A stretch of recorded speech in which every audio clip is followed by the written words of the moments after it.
Comment créer un tableau sous Excel? Aujourd'hui, nous allons voir 3 méthodes pour le faire.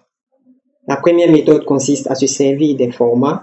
La seconde méthode consiste à le faire sous forme de tableau. Oui, je le sais, ça fait un peu répétition et tout, mais c'est comme ça qu'on l'appelle. Ça sera des tableaux sous forme de tableau. La troisième et dernière méthode, c'est les tableaux croisés dynamiques. Restez scotchés, n'hésitez pas à vous abonner, à partager et surtout à activer la cloche de notification pour ne rien manquer dans nos prochaines vidéos. Nous allons créer notre premier tableau à travers des formes. Pour ce faire, notre tableau doit avoir une délimitation. Donc, il doit avoir d'abord des en-têtes et un contour. On va commencer à créer les en-têtes. Donc, on va faire quelque chose de simple. On va mettre nom, prénom, âge, ville,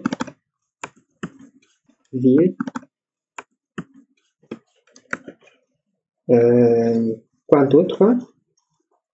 École. Et c'est bon. On va essayer de remplir un peu avec des données. Donc, je vais mettre un peu de... Vous pouvez mettre ce que vous voulez, hein, comme nom, prénom, ça dépend de vous. OK.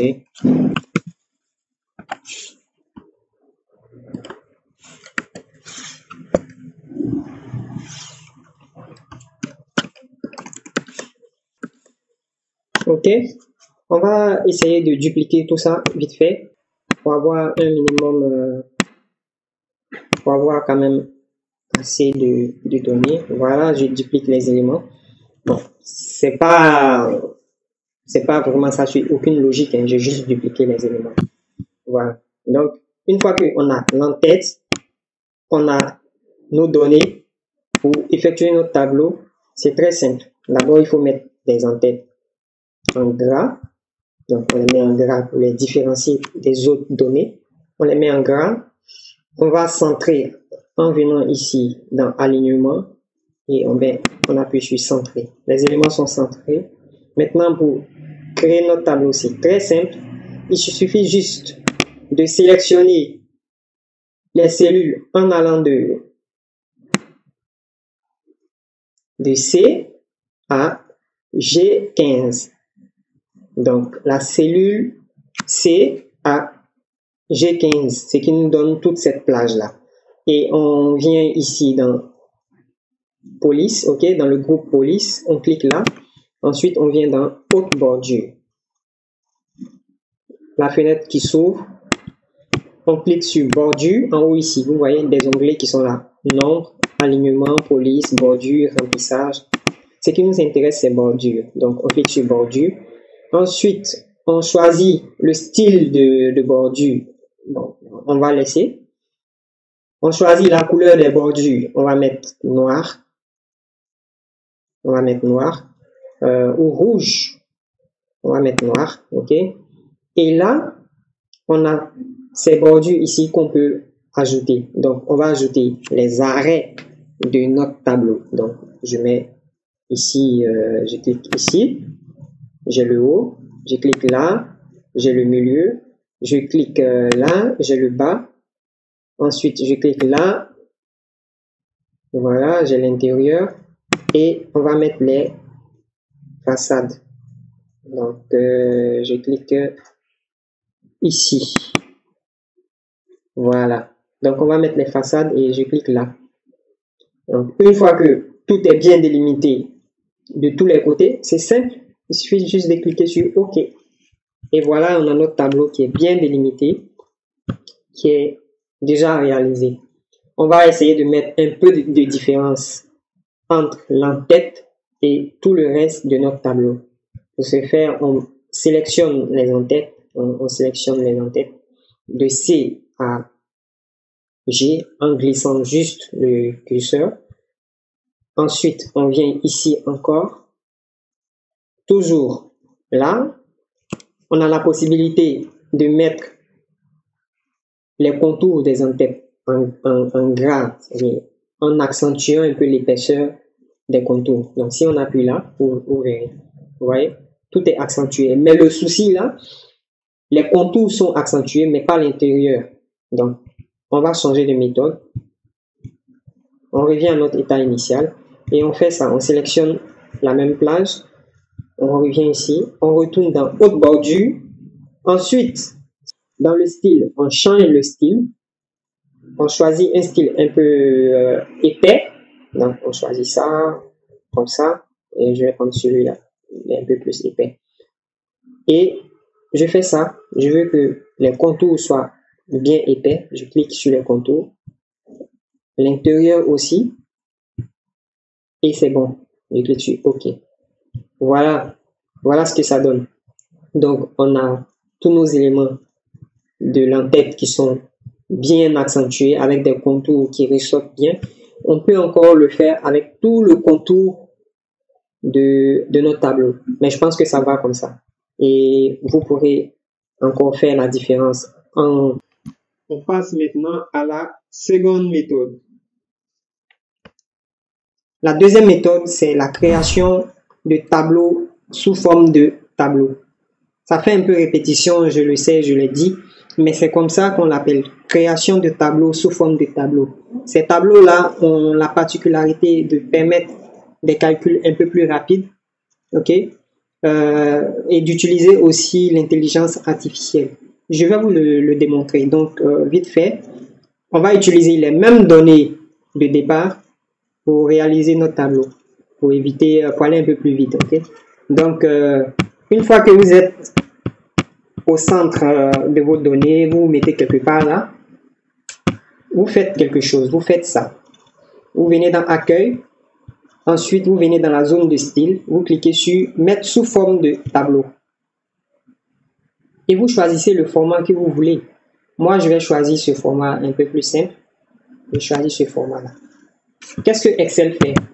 Excel délimite nos données pour nous. Donc, il choisit lui-même la délimitation. Il dit que ça va de C à G. Vous voyez cette zone qui est là, il a choisi. La chose à vérifier avant de cliquer sur OK, c'est ça. Vérifier que la délimitation est bien faite parce que Excel peut se tromper. Voilà. Une fois que la délimitation est bien faite, vérifiez encore que ce petit point-là est coché. Mon tableau comporte des entêtes. Si votre tableau comporte des entêtes, cochez cette petite chose-là, ok? Cochez ça. Comme ça, Excel va prendre en compte que vous avez des entêtes et il ne va pas créer de nouvelles entêtes. Sinon, si ce n'est pas le cas, Excel va créer des entêtes pour vous. On fait le test. Si je ne coche pas et je clique sur OK, vous voyez, il a laissé mes entêtes nom, prénom, âge, ville. Et qu'est-ce qu'il a fait? Il a créé des entêtes colonne 1, colonne 2, colonne 3. Là, tu seras obligé de les renommer et effacer ce que tu avais écrit comme entête. Mais si tu coches, voilà ce qui va se passer. Je retourne. Je refais le même processus. Je clique sur mise en forme, mettre sous forme de tableau plutôt. Je clique sur là. Ensuite, ma zone est bien délimitée. Je clique sur mon tableau comporte des entêtes. Je coche et je clique sur OK. Vous voyez, Excel a considéré vos entêtes. D'où l'utilité de cocher ce petit élément-là. Une fois que c'est fait, le tableau est fini. Hein. Donc, votre tableau est bien. La colonne s'est adaptée au contenu. Tout est bon. Allons créer notre tableau croisé dynamique avec les données préliminaires que nous avons. Donc, je suis dans une nouvelle feuille. J'ai mes données préliminaires qui n'ont pas changé. Pour créer le tableau croisé dynamique, vous vous mettez à l'intérieur de vos données. Ensuite, vous cliquez sur l'onglet Insertion, puis Tableau croisé dynamique. La fenêtre qui est là va s'ouvrir et vous dire choisissez l'emplacement de votre rapport de tableau croisé dynamique. On a deux choix à faire, soit créer une nouvelle feuille de calcul, faire nos synthèses ou nos analyses, ou rester dans la même feuille de calcul. Donc nous sommes ici dans la feuille 6. Si je clique sur une nouvelle feuille de calcul et je clique sur OK, on aura une nouvelle feuille qui sera peut-être la feuille 7. Donc let's go.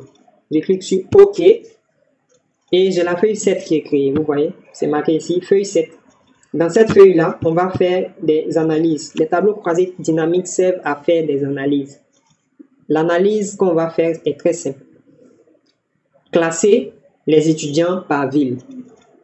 Classer les étudiants par ville.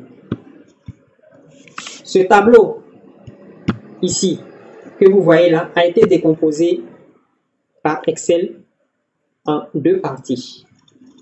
Donc, les tableaux croisés dynamiques décomposent les données en deux parties. Des données textuelles et des données chiffrées. Comme données textuelles, on a des noms, prénoms, ville, école. Et comme données chiffrées, on a l'âge. Et en fonction de cette classification-là, ou de cette catégorisation, on peut faire des analyses et les disposer de façon différente. La disposition se fait dans cette zone filtre, colonne, ligne, valeur. Mon professeur, l'un de mes profs de sciences, m'a dit à l'époque, on attribue à chaque organe son rôle. Donc ici, on va attribuer à chaque en-tête sa zone ou, je sais pas, son rôle aussi. Donc les noms vont aller en ligne, les prénoms vont aller dans la ligne, en ligne plutôt.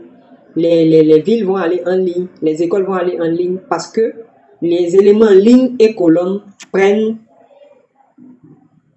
des valeurs textuelles, ok, prennent des éléments textuels. Et ce compartiment ici, valeur, prend des éléments chiffrés.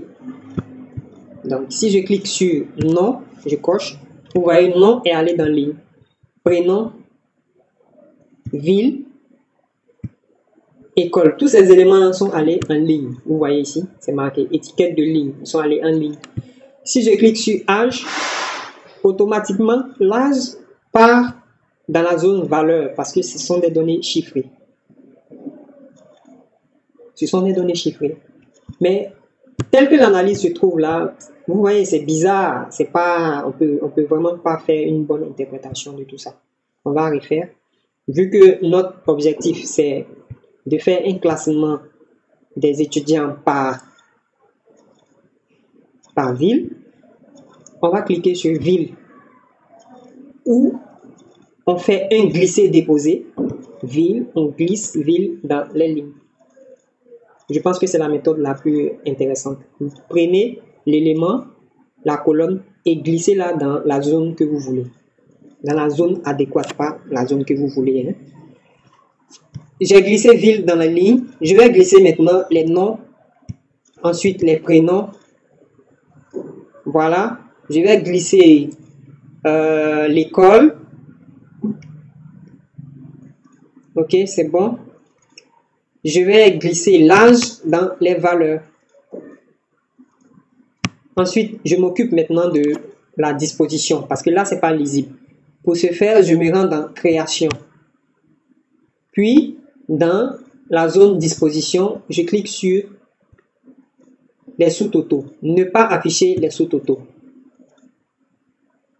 Après, je me rends dans disposition du rapport. Je clique là-dessus et je clique afficher sous forme tabulaire. Voilà la bonne disposition. Ville, nom, prénom, école, somme des âges. Mais somme des âges, on va changer aussi parce que c'est pas pertinent. On va choisir par exemple la moyenne des âges. On continue notre réglage. On peut laisser le total, les totaux généraux. Mais si vous voulez, vous pouvez les désactiver en cliquant là-dessus et désactiver les lignes et les colonnes. Mais on va laisser afficher, ok? Ensuite, qu'est-ce qu'on va faire? On va se rendre dans âge, puis paramètres des champs. On clique maintenant sur moyenne pour calculer la moyenne et OK. Donc j'ai la moyenne qui est là. Voilà. Donc vous pouvez le faire chez vous avec vos propres données. Ça va donner quelque chose de très intéressant. Une fois que c'est fait, côté format, vous pouvez sélectionner ça, venir dans accueil, aligner. Vous pouvez encore sélectionner tout ça, venir dans création et choisir ces différentes formes là avec ces différentes couleurs là, ok. Moi je vais choisir juste, je vais prendre un élément un peu beaucoup simple, voilà, je choisis ça. Donc on a les étudiants d'Abidjan, ceux qui sont à Abidjan, on a Konan Kofi et Konan, on a qui sont à Pigier, groupes locaux, voilà, la moyenne d'âge, machin et tout. Donc, brièvement, voilà comment on réalise des tableaux croisés dynamiques.